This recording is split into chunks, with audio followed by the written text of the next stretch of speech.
Você já parou para pensar por que o Irã, sim, esse mesmo país que hoje ocupa os noticiários por motivos geopolíticos, aparece com destaque nas páginas da Bíblia como parte essencial de um plano maior?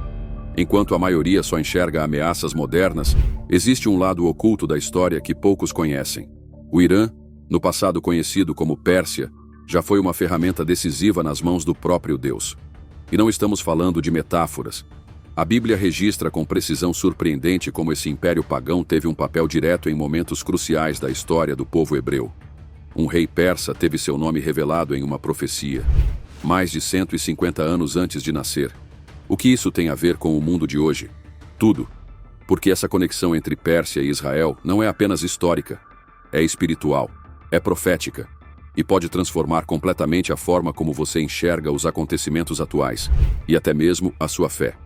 Muita gente nunca ouviu isso com a profundidade necessária, mas entender o papel do Irã nas escrituras abre uma nova lente sobre os tempos que estamos vivendo. Nada, absolutamente nada, está ali por acaso.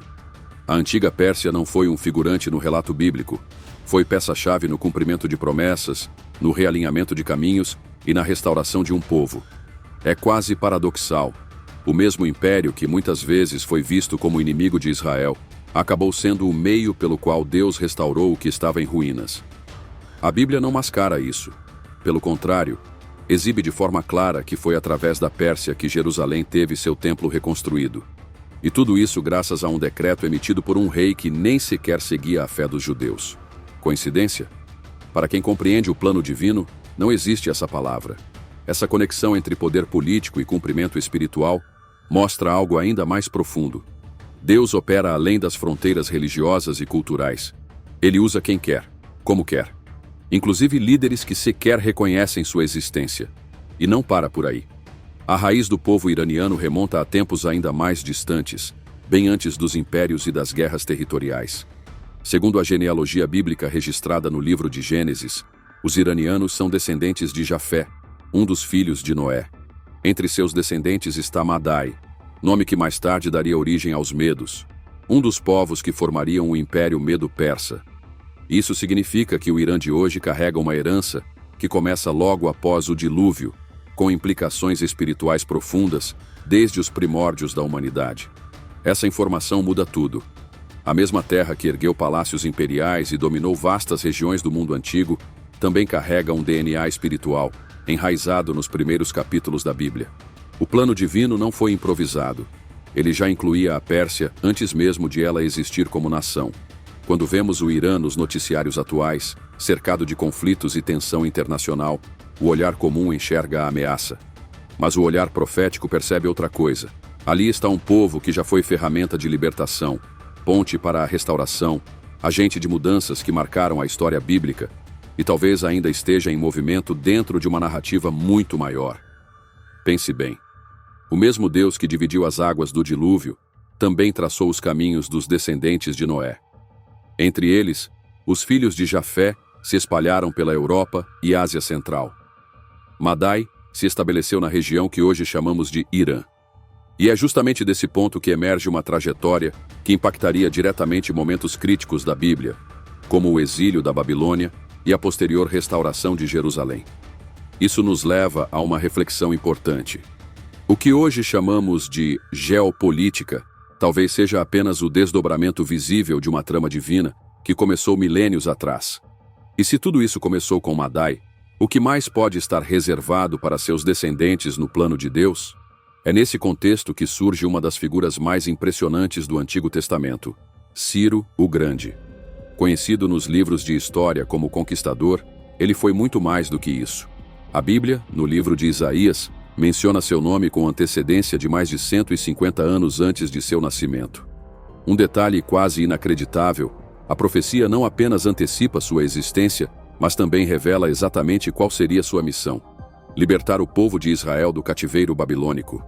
Mesmo sem fazer parte da aliança com o povo judeu, Ciro foi escolhido e usado como instrumento direto da soberania divina. E o que ele fez foi surpreendente. Após derrotar a Babilônia, em vez de manter os judeus como cativos, ele emitiu um decreto autorizando seu retorno a Jerusalém e a reconstrução do templo. Para os padrões da época, isso era impensável. Um império recém-conquistado liberando escravos para que reconstruíssem um símbolo religioso? Só mesmo um plano superior para explicar.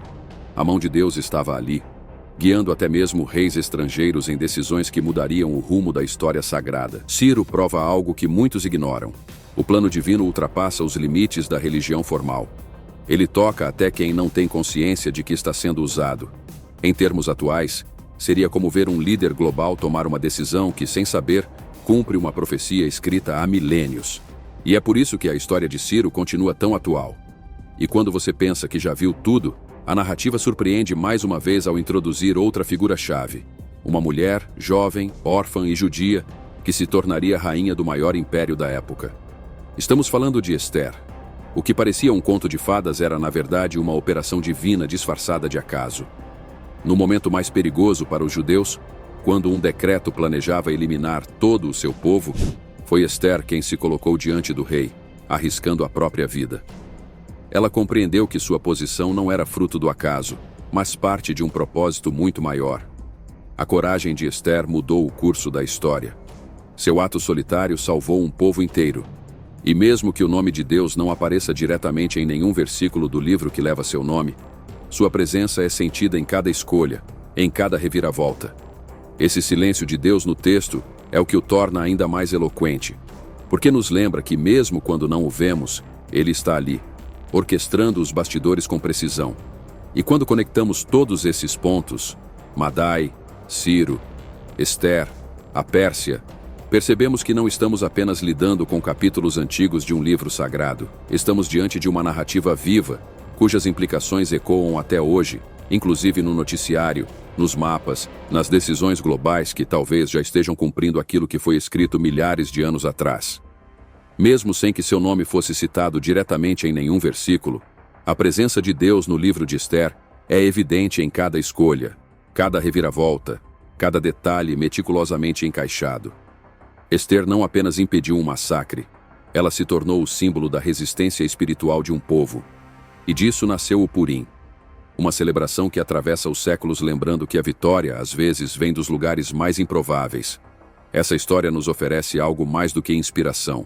Ela nos ensina que, por mais frágil que alguém pareça, se estiver no lugar certo e agir com sabedoria, pode alterar o destino de uma nação inteira. Jejum, coragem e um senso claro de propósito transformaram uma jovem órfã em uma lenda de proporções eternas. E não se trata apenas da coragem de Esther. O que esse episódio revela é o quanto o Império Persa estava entrelaçado com o plano profético. Afinal, não é qualquer reino que abriga uma heroína bíblica em seu palácio e permite que o povo de Deus sobreviva dentro de suas muralhas. A ligação entre Suzã e Jerusalém não era só uma rota geográfica. Era uma linha profética traçada com precisão milimétrica. E é exatamente nesse ritmo que a narrativa se transforma. A suavidade da história de Esther dá lugar a algo mais denso, um mergulho em visões simbólicas, criaturas estranhas e reinos em colisão.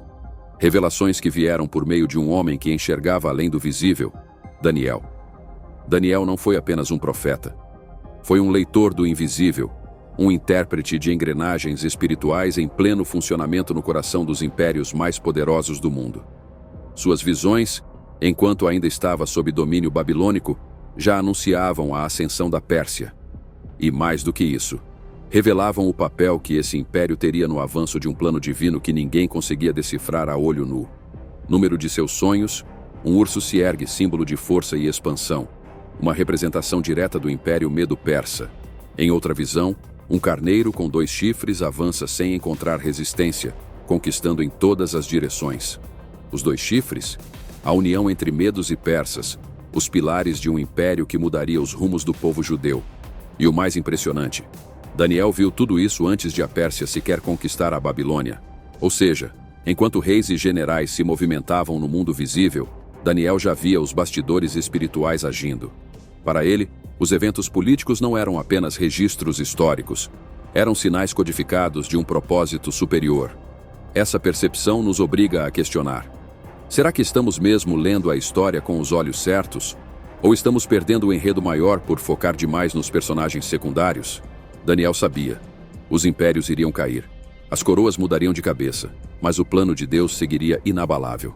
E foi exatamente nesse cenário, sob o domínio Medo-Persa, que o povo de Deus encontrou um breve período de alívio, reconstrução, esperança. Mas o tempo não para, e o relógio profético também não. Séculos depois, quando tudo parecia ter mudado, um novo sinal emergiu de onde ninguém esperava. Homens vindos do Oriente, guiados por uma estrela, chamados de magos, ou sábios, que cruzaram desertos para entregar presentes a um recém-nascido de origem humilde: ouro, incenso e mirra. O que a maioria desconhece é que esses homens provavelmente eram sacerdotes persas, talvez ligados à tradição zoroastrista, uma fé antiga, profundamente enraizada no território onde hoje está o Irã. Ou seja, mesmo depois da queda do Império Medo-Persa, mesmo fora da aliança direta com Israel, a Pérsia seguia atuando, espiritualmente, profeticamente. Esses magos não eram simples curiosos, eram estudiosos de sinais, intérpretes de constelações, conheciam as profecias e entenderam antes de muitos em Israel que algo extraordinário estava acontecendo. Eles não apenas seguiram uma estrela, eles reconheceram o Messias e levaram presentes com significado profundo: ouro para a realeza, incenso para a divindade e mirra, símbolo de sacrifício. A cena no presépio nos mostra algo que vai além da tradição natalina. Mostra que quem busca de verdade, mesmo fora das fronteiras religiosas tradicionais, pode perceber os sinais do céu com mais clareza do que quem vive dentro do templo. A presença dos magos não foi um detalhe decorativo. Foi uma declaração silenciosa de que a conexão entre Pérsia e o plano divino nunca se rompeu. E essa linha invisível continua viva. Porque os mesmos territórios que um dia enviaram presentes ao Cristo recém-nascido estão diretamente citados em profecias sobre os últimos dias. No capítulo 38 do livro de Ezequiel, aparece uma visão que ainda hoje provoca debates acalorados entre estudiosos: a guerra de Gog e Magog. E entre os aliados dessa coalizão que se ergue contra Israel está a Pérsia, Simulation. A mesma que outrora libertou os judeus e permitiu a reconstrução do templo, agora ressurge, em contexto profético, como parte de uma frente opositora nos tempos finais. E isso muda completamente a perspectiva. Mostra que no plano divino, uma nação pode ser usada tanto para restaurar, quanto para confrontar. Isso não significa que o povo iraniano seja inimigo ou amaldiçoado. Pelo contrário, o que o texto sagrado revela é que o cenário profético exige que certas peças estejam posicionadas no tabuleiro, ainda que seus papéis mudem ao longo da história. A coalizão de Ezequiel 38 não é só geopolítica, é espiritual. Uma colisão entre forças que tentam frear o plano de Deus e que, ironicamente, acabam cumprindo esse mesmo plano. Porque, em última instância, nem a oposição escapa da engrenagem profética. O Irã atual, herdeiro direto da antiga Pérsia, pode ser visto por muitos como uma ameaça. Mas no roteiro bíblico, sua presença carrega um peso muito mais profundo. Trata-se de uma nação que já foi instrumento de redenção e que, por essa mesma lógica, pode voltar a ocupar o centro da narrativa nos momentos mais decisivos do fim. Estamos falando de uma terra onde o passado e o futuro colidem o tempo todo.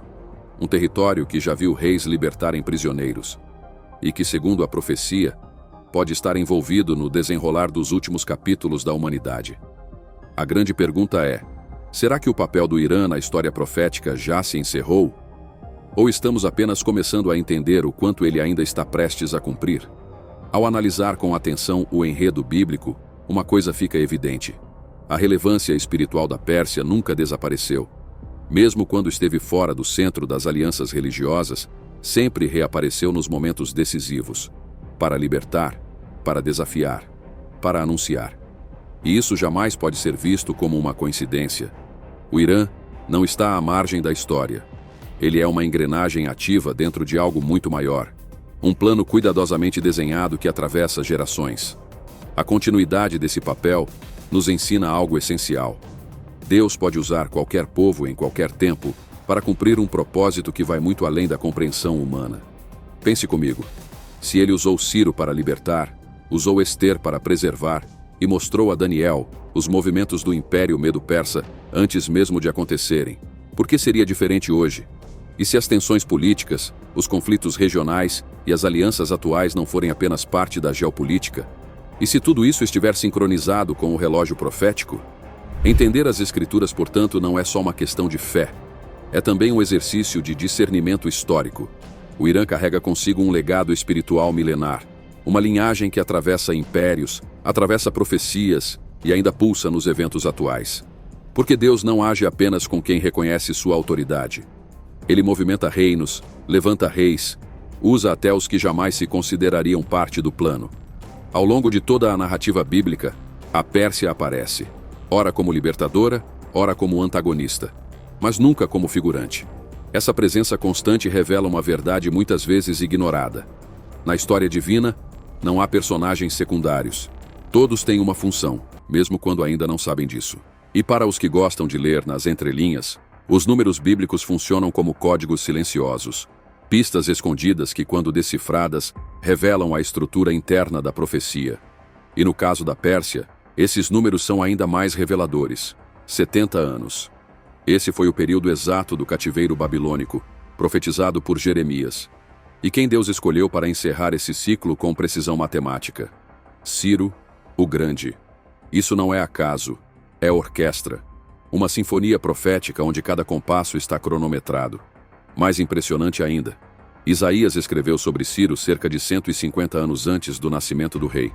Imagine abrir um pergaminho antigo e encontrar o seu nome ali, com a descrição exata da missão que você ainda nem começou. Ciro viveu isso. Cumpriu ponto por ponto aquilo que foi profetizado a seu respeito. E quem conhece o caráter de Deus sabe, quando ele determina algo, nem o império mais poderoso do mundo é capaz de impedir. Daniel, por sua vez, não apenas viu o futuro, ele traduziu esse futuro em símbolos que ultrapassam o tempo. O urso, o carneiro de 2 chifres, ambos representando o Império Medo-Persa com uma clareza que impressiona até os estudiosos modernos. Nada ali é simbólico por acaso.